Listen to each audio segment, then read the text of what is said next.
Hello students, I am Dr. Abhilasha Bhingare, Associate Professor, Sistekar, Ratipad Campus. Today I am discussing about the numerical solution of partial differential equation.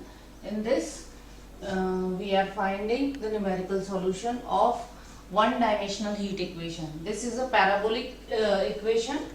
मैं आपको बता चुकी हूँ पहले ही कि अभी हम जो है पार्शियल डिफरेंशियल इक्वेशन का न्यूमेरिकल सॉल्यूशन कर रहे हैं। उसमें हमारे पास 3 टाइप्स की इक्वेशंस थी, जो कि इसमें से ये जो सेकेंड टाइप है वो है पैराबोलिक। ठीक है, फर्स्ट था इलिप्टिक जिसका हमने सॉल्यूशन किया, सेकेंड ये पैराबोलिक होगा, और तीसरा जो है वो हम जब करेंगे नेक्स्ट जो है लास्ट वाला वो जो है हाइपरबोलिक होगा।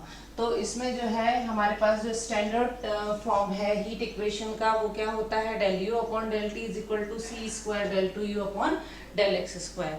इसके लिए ये जो है टी और एक्स में है, इसके लिए हम जो है 2 फॉर्मूले यूज करेंगे। फर्स्ट है बैंडर-स्पिट मेथड, इससे भी सॉल्यूशन निकलता है, और सेकंड है क्रैंक-निकोल्सन मेथड। ये डिफरेंट मैथमेटिशियन की डिफरेंट मेथड्स है जिसके थ्रू हम क्वेश्चन को सॉल्व करेंगे। एग्जाम में ये मेंशन होगा कि आपको कौन सी मेथड से करना है। अभी मैं आपको एक ही क्वेश्चन को दोनों मेथड से सॉल्व करना बताऊंगी। तो जैसे कि मैंने आपको बताया था कि जो मैश होती है उसके मैश पॉइंट्स कैसे होते हैं, कैसे निकलते हैं, कैसे इंक्रीमेंट होता है उसमें, कैसे डिक्रीमेंट होता है, उसके लिए ही ये फॉर्मूलेज हैं। तो बैंडर-स्मिथ के लिए फॉर्मूला है U I J plus 1 is equal to alpha U I plus 1 J plus 1 minus 2 alpha U I J plus alpha U I minus 1 J. और इस दोनों में फॉर्मूले का ही डिफरेंस है। और ये है क्रैंक-निकोल्सन के लिए फॉर्मूला। इसमें जो ये अल्फा है, दोनों के फॉर्मूले डिफरेंट है। इसमें जो अल्फा है वो होता है सी स्क्वायर के अपॉन एच स्क्वायर। तो सी स्क्वायर कहाँ से मिलेगा, ये जो हमारे पास इक्वेशन गिवन होगी वहां से सी स्क्वायर मिलेगा। और ये के और एच जो है ये क्वेश्चन में मेंशन होंगे आपको कि क्या लेना है। लेकिन ये एच होता क्या है, एच जो है जो हमारे पास जो रेक्टेंगुलर नेटवर्क बनता है, ये जो हम मैश बनाते हैं, इसमें जो है एक्स एक्सिस एक्स डायरेक्शन में ये जो लेंथ होती है इसके बीच में ये एच होती है, और ये जो वाई डायरेक्शन में होती है यहाँ पे ये वाली ये के होती है। किसमें ये हम इसका यूज कहाँ होगा, अल्फा फाइंड करने के लिए। लेकिन ये हर एक क्वेश्चन में डिफरेंट जो है गिवन होगी। अब ये जो दोनों ही फॉर्मूले हैं इनका यूज करके हम जो है क्वेश्चंस को सॉल्व करेंगे कि जितने भी लेवल तक हमको उसको फर्स्ट लेवल तक सेकंड लेवल तक सॉल्व करना है वहां तक हम क्वेश्चन को सॉल्व करेंगे। कितने लेवल तक करना है ये क्वेश्चन में मेंशन होगा। तो अब हम इन दोनों फॉर्मूले की हेल्प से क्वेश्चन सॉल्व करेंगे। क्वेश्चन कौन सा होगा, हीट इक्वेशन का जो है स्टैंडर्ड फॉर्म जो है इस तरह का क्वेश्चन होगा, उसका हम सॉल्यूशन निकालेंगे। This is partial differential equation, parabolic partial differential equation, इसका सॉल्यूशन आज हम करेंगे। तो देखिए हम इसको क्वेश्चन के थ्रू करते हैं।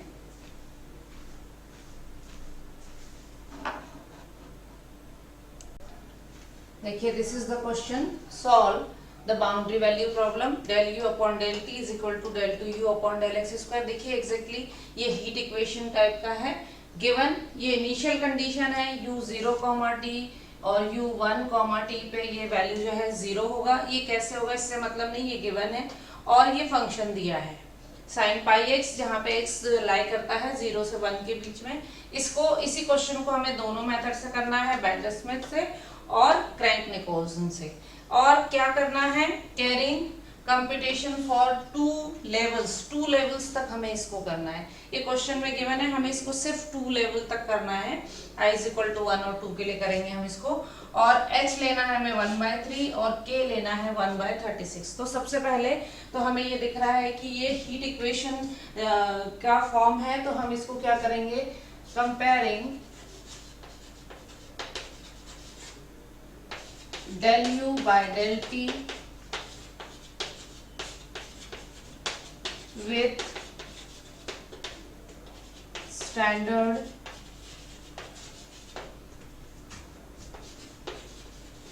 heat equation, जो स्टैंडर्ड फॉर्म में है हीट इक्वेशन का, del u upon del t is equal to C square del 2u upon del x square. We have देखिए हमें क्या मिलेगा, C square is equal to 1 और हमारे पास गिवन है h is equal to 1/3, k is equal to 1/36। दोनों ही मेथड में हमें एक अल्फा की जरूरत पड़ेगी और अल्फा का जो फॉर्मूला हमारे पास होता है, now alpha is equal to C square के अपॉन एच स्क्वायर। दोनों ही मेथड में हमें इसकी जरूरत पड़नी है, इसलिए हम इसको फाइंड कर लेंगे। तो alpha is equal to C square हो गया 1, के हो गया 1/3, 1/h स्क्वायर सॉरी k हो गया 1/36 और 1/h स्क्वायर मतलब 1/3 का स्क्वायर, तो ये हमारे पास आएगा 9/36 दैट इज 1/4।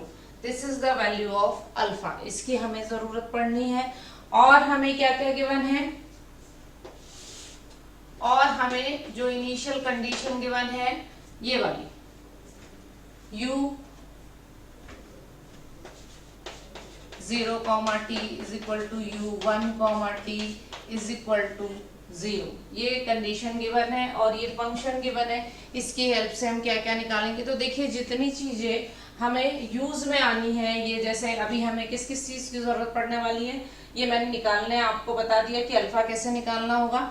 तो अल्फा मैं लूंगी, ये कंडीशन की मुझे जरूरत पड़ेगी और इस वाले फंक्शन की हेल्प से मैं क्या निकालूंगी ये मैं यहाँ पे लिख लेती हूँ और फिर मैं 1 बाय 1 दोनों मेथड अप्लाई करके आपको बता दूंगी। अब जो है आपको ये याद रखना है कि 2 लेवल्स तक करना है।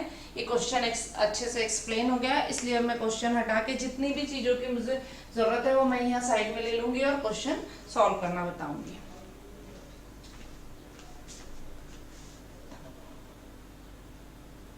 देखिए चाहे हम बेंडर स्मिथ लगाए चाहे हम क्रैंक निकोलसन लगाए, ये चीजें हमें चाहिए पड़ेंगी। सबसे पहले ये कंडीशन हमको गिवन है, h 1/3 भी गिवन है, k 1/36 और अल्फा मैंने आपको निकाल के बताया by the formula C square के अपॉन एच स्क्वायर से। और कंडीशन और कौन सी गिवन है, ये फंक्शन हमें गिवन है ux, 0 is equal to sin pi x between where x lies between 0 and 1। अब हम क्या करेंगे, इसको ये x, 0 को लिए है, हम इसको i, 0 के लिए लेंगे। आपको पता है कि ये जो फर्स्ट रहता है ये हम x एक्सिस के लिए लेते हैं और ये सेकंड y एक्सिस के लिए। i j मतलब i को हम मेजर करेंगे x एक्सिस पे, j मतलब j को हम मेजर करेंगे y एक्सिस पे। तो i, 0 क्योंकि फंक्शन x, 0 के फॉर्म में, इसलिए हमने i, 0 लिया। sin i h pi, i तो ये हो गया, h इसलिए क्योंकि मैंने बताया है कि ये जो फॉर्मूला हम लेते हैं इसमें जो है h और k जो आने वाला है अल्फा फाइंड करने के लिए, जो हमने फॉर्मूला लिखा था सी स्क्वायर h अपॉन के स्क्वायर, जो भी सॉरी सी स्क्वायर के अपॉन एच स्क्वायर जो हमने लिखा था, इसमें जो h जो है, जो हमारे पास जो मैक्स पॉइंट होते हैं उसमें जो x डायरेक्शन के लिए होता है उसको h लेते हैं और y डायरेक्शन के लिए k लेते हैं। और यहाँ पे जो है ये x डायरेक्शन वाला ही के लिए ही हम i लेते हैं, इसीलिए इसके साथ i h आ जाएगा और पाई तो यहाँ ऑलरेडी है और t इज इक्वल टू तो यहाँ 0 ही है।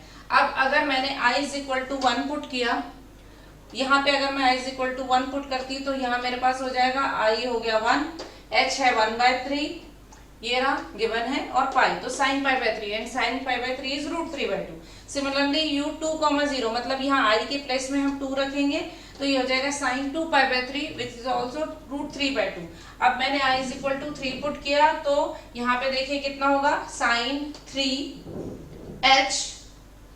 h कितना है पाई, तो यहाँ पे कितना हो जाएगा, यहाँ पे हो जाएगा 3 पाई, h का जो 3 था 1/3 का, ये 3 से 3 कैंसिल, यहाँ आया sin पाई और sin पाई कितना होता है 0 होता है। ये तो हमें इनिशियल वैल्यूज की जरूरत पड़ेगी चाहे हम दोनों में से कोई भी फॉर्मूला लगाए। अब हम आते हैं सबसे पहले फॉर्मूले पे, क्योंकि हमें दोनों फॉर्मूले से करना है which is Bender Schmidt method. तो ये क्या होता है, ui j+1 is equal to alpha i plus 1j plus 1 minus 2 alpha uij plus alpha ui minus 1j। इसमें हम अल्फा इज इक्वल टू 1/4 जो हमने फाइंड किया है वो पुट करेंगे तो हमारे पास ये इक्वेशन आएंगी। ठीक है, अब हम क्या करेंगे इसमें, अब हम बारी बारी से इसमें 2 लेवल तक करना है तो 2 लेवल तक हम करते हैं। देखिए सबसे पहले for i is equal to 1 to and j is equal to 0 we have, सबसे पहले हम I को 1 और j को 0 लेंगे इन टू वी हैव। देखिए सबसे पहले मैं I को 1 और j को 0 ले रही हूं, तो देखिए यहाँ कितना आएगा u 1 कॉमा यहाँ पे j को मैं 0 ले रही हूँ तो 0 प्लस 1 1 हो गया is equal to 1/4 u I is 1 तो 1 plus 1 2 j is 0 2 comma 0 plus 2 u I is 1 j is 0 plus u I 1 1 minus 1 0 और j जो है ये भी 0। देखिए ये सारी वैल्यूज हम रख देंगे। 2,0 हमारे पास है √3/2 2 और 1,0 भी हमारे पास है √3/2 और ये जो 0 0 है ये हमारे पास आएगा 0 क्योंकि साइन 0 0 होता है। तो ये सॉल्व होने के बाद हमारे पास आएगा 0.65, यहाँ पे ये आना है 3√3/8 दैट इज 0.65। अब हम दूसरा वैल्यू रखते हैं इसमें। दूसरा कौन सा value? I is equal to 2 और j is equal to 0 and u I हमें रखना है 2 j 0, तो यहाँ पे रखेंगे हम I को रखेंगे 2 तो ये हो गया 2 कॉमा यहाँ पे j मुझे जो है कितना रखना है तो 0, तो 0 प्लस 1 यहाँ हो गया 1 इज इक्वल टू 1/4। अंदर भी हम I अब हमें 2 लेना है तो ये 1/4 u 3 comma 0 plus 2u I है 2 j है 0 प्लस u I है 2 2 माइनस 1 1 और j है 0। ये सारी वैल्यूज भी हम रखेंगे 1/4 u 3 कॉमा 0 हमने भी फाइंड किया है इसमें। ये देखिए दिस इज 0 प्लस 2 और 2 कॉमा 0 है √3/2 और 1 कॉमा 0 भी है √3/2, तो ये भी हमारे पास u 2 कॉमा 1 भी हमारे पास आने वाला है सेम 0.65। ये हो गया एक लेवल हमारे पास। कौन सा लेवल हो गया? जब हमने I is equal to 1 2 and j is equal to 0 पे इसको ले लिया। तो ये देखिए u1, 1 भी हमारे पास 0.65 आया और u2, 1 भी हमारे पास 0.65 आया। अब हम क्या करेंगे? For I is equal to 1 2 and j is equal to 1 in equation number 2 we have. देखिए जो हमने यहाँ किया है बिल्कुल हम सेम वैसा ही करेंगे। तो हमारे पास जो ये वैल्यू आएगा ये देखिए कितना आएगा u, यहाँ पे हमें I के प्लेस पे पहले 1 और j के प्लेस पे भी हम 1 लेंगे। तो यहाँ पे देखिए मेरे पास वैल्यू आएगा u, I के प्लेस पे मुझे 1 लेना है 1 और j के प्लेस पे जो है मुझे यहाँ पे भी 1 लेना है। तो यहाँ मेरे पास आएगा u1, 2 इज इक्वल टू 1/4 इस साइड में लूंगी तो u I लेना है 1, ये हो गया 2, 1 और 2, 1 कहाँ से मिलेगा? ये जो हमने फाइंड किया ये प्लस 2u, यहाँ पे है I लेना है 1, j भी लेना है 1 प्लस u 0, j लेना है मुझे 1। और जब मैं ये सारी वैल्यूज रखूंगी तो मेरे पास u1, 2 जो आएगा वो आएगा 0.49। सिमिलरली जब मैं I इज इक्वल टू 2 लूंगी और j इज इक्वल टू 1 लूंगी तो देखिए मेरे पास क्या आएगा I इज इक्वल टू 2 लेना है मुझे u2, 2 j भी 1 plus 1 2 is equal to 1/4 u I मुझे लेना है 2, तो ये मेरे पास आया 2 प्लस 1 3, 1 यहाँ से मुझे मिलेगा 3, 1 प्लस 2u I लेना है 2, j लेना है 1 प्लस u ये हो गया 1,1 सारी वैल्यूज मेरे पास है। जैसे मेरे पास 3,0 जो है 0 आया था, इसी तरह मेरे पास 3,1 भी 0 ही आएगा। तो मैं जब उसको लूंगी मैच पॉइंट पे, मैं अभी आपको बता दूंगी, तो ये मेरे पास ये भी सॉल्व होके आने वाला है 0.49।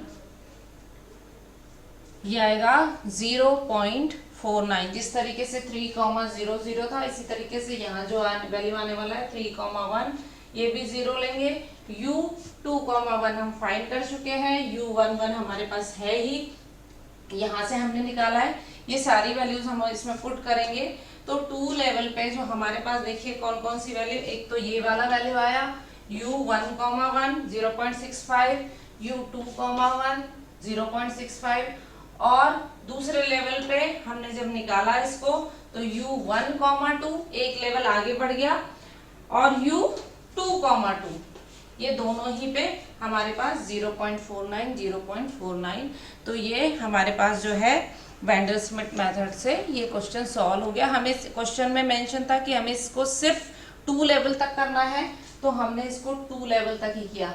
अब ये सारी वैल्यूज ऐसे ही यूज होंगी और हम इसी सेम क्वेश्चन को जो है क्रैंक निकोल्सन मेथड से सॉल्व करेंगे।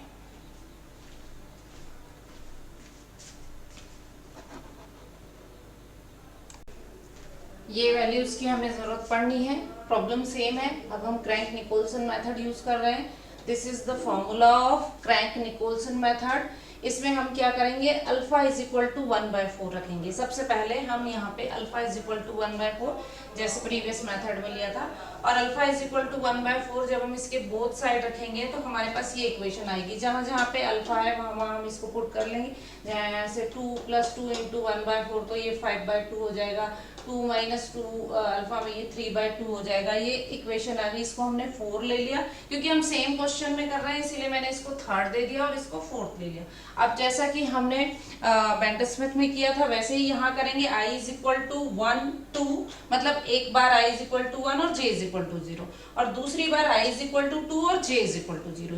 j फिक्स रहेगा और ये चेंज होगा, 2 लेवल में करना इसलिए। तो सबसे पहले मैं i = 1 और j = 0 रखूंगी। तो कहाँ रखूंगी, इक्वेशन नंबर पे, ये जो है मेरे पास 4, इसमें मैं रखूंगी i = 1 और j = 0। तो मेरे पास आएगा -1/4 u0,1 + 5/2 u1,1 - 1/4 u2,1 = 1/4 u1 - 1 0,0 + 3/2 u1,0 + 1/4 u2,0। ये सारी वैल्यूज हमने यहाँ निकाली हुई है, ये हम सब यूज कर लेंगे यहाँ पे जितनी भी वैल्यू है, और जो नहीं है हमारे पास उसको हम वैसे ही रहने देंगे। जैसे कि देखिए पहले तो मैंने इसको सिंप्लीफाई कर लिया एलसीएम लेके, तो ये इक्वेशन आएगी। अब इसमें देखिए मेरे पास ये u0,1 जो है 0 है, u1,1 नहीं है इसलिए मैंने इसको ऐसे ही रहने दिया, u2,1 भी नहीं है, ये ऐसे ही रहेगा। u0,0 0 है, 6 × u1,0 √3/2 ये हमने निकाला था। ऐसे इसी तरीके से ये 2,0 भी √3/2, इसको सिंप्लीफाई किया और हमारे पास ये 2 वेरिएबल इक्वेशन आ गई। u1,1 में और u2,1 में ये 2 वेरिएबल इक्वेशन है, तो एक इक्वेशन से तो 2 वैल्यू निकलेंगी नहीं, इसलिए हमारे पास जो नेक्स्ट है हमें क्या लेना है, i = 2 और j = 0। तो मैं i = 2 और j = 0 रखूंगी किसमें, इक्वेशन नंबर 4 में। तो मेरे पास ये इक्वेशन आएगी -1/4 u1,1 + 5/2 u2,1 - 1/4 u3,1 = 1/4 u1,0 + 3/2 u2,0 + 1/4 u3,0। ये मेरे पास इक्वेशन आएगी। इसमें भी मेरे पास ये 2 वेरिएबल्स जो है वो अननोन रहेंगे, बाकी सबका वैल्यू है मेरे पास, सिर्फ u1,1 और u2,1 का नहीं है। तो ये भी एक 2 वेरिएबल इक्वेशन आई। इसको सॉल्व करने पे हम ये दोनों इक्वेशन, जैसे कि x और y में आपने 2 वेरिएबल इक्वेशन सॉल्व किए, जिस भी मेथड से आपको करना है, आपके पास ढेरों मेथड्स है, अदरवाइज आप कैलकुलेटर से भी ये 1 1 और 2 1 की बजाय x y रख के आपको कुल मिला के ये 2 इक्वेशन है 2 वेरिएबल, इसको सॉल्व करना है। कोई भी मेथड से बहुत सारी मेथड आपके पास है, एलिमिनेशन है, इक्वेटिंग कोफिशिएंट है, सब्स्टिट्यूशन है, क्रॉस मल्टीप्लिकेशन है, जिससे भी करना हो आप इसको सॉल्व करें और यहाँ से इसको अगर आप वैल्यू निकालेंगे इन दोनों a और b को सॉल्व करके तो आपके पास आएगा u1,1 और u2,1 दोनों का वैल्यू सेम आएगा विच इज 7√3/18 और इसको पॉइंट में लेंगे तो दिस इज 0.67। ये आपके पास में वैल्यू आने वाला है किसका, u1,1 और u2,1 का। ये तो फर्स्ट लेवल हो गया। अब हम क्या करेंगे, इसका सेकेंड लेवल करेंगे। तो सेकेंड लेवल में क्या चेंज होगा, सिर्फ यहाँ पे j के प्लेस पे 1 हो जाएगा, i = 1 2 रहेगा और j = 1 हो जाएगा। इससे भी आपके पास दो इक्वेशन आएंगी और दो वेरिएबल निकलेंगे। कौन से निकलेंगे ये मैं बता देती हूँ।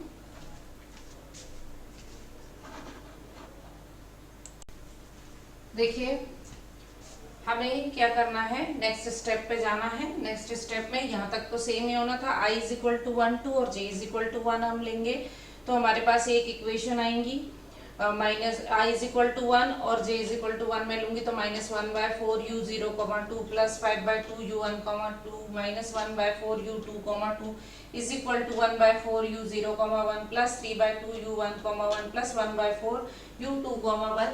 ये सारी वैल्यूज इसको सिंप्लीफाई करूंगी, ये इक्वेशन आएगी। इसमें जो जो अननोन है उसको रहने दीजिए, जैसे 1,u1,2 का वैल्यू और u2,2 का वैल्यू हमारे पास नहीं है। इसको छोड़ के जितने भी वैल्यूज है u0,2 और u1,1 जो अभी हमने निकाला था रिसेंटली वो हम यूज करेंगे, u1,2 जो हमने निकाला था वो भी हम सारा यूज करके सिर्फ हमारे पास जो है इसमें जो वैल्यू नहीं होगा वो किसका नहीं होगा, इसका और इसका वैल्यू नहीं होगा। बाकी सारे वैल्यूज हमारे पास है, कुछ पहले से हैं और कुछ अभी फर्स्ट स्टेप में निकाले, वो सारे यूज करके हमारे पास ये एक इक्वेशन आएगी u1,2 और u2,2 टू वेरिएबल्स में। अब हम नेक्स्ट स्टेप में क्या करेंगे, i = 2 और j = 1 रखेंगे इसी इक्वेशन में।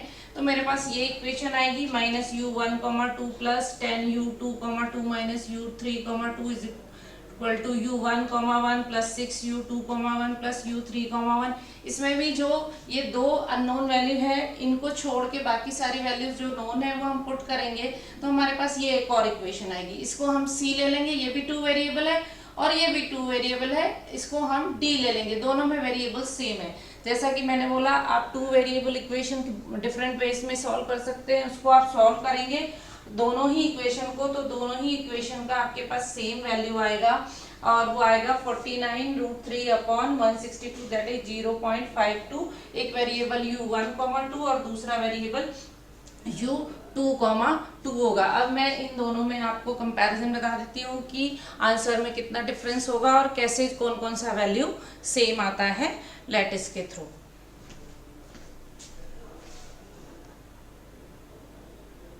कंपैरिजन बैंड स्मिथ मेथड से u11 u21 का वैल्यू आया है 0.65, ये इक्वल है। और क्रैंक निकोलसन से भी वैल्यू आया है 0.67, लगभग नियरेस्ट ही वैल्यू है। और एक चीज ये है कि इससे भी दोनों का वैल्यू सेम आता है। सिमिलरली सेकेंड स्टेप में हम चलते हैं तो u1,2 और u2,2 इससे आया है 0.49 बैंड स्मिथ से और इसमें आया है u1,2 और u2,2 0.52।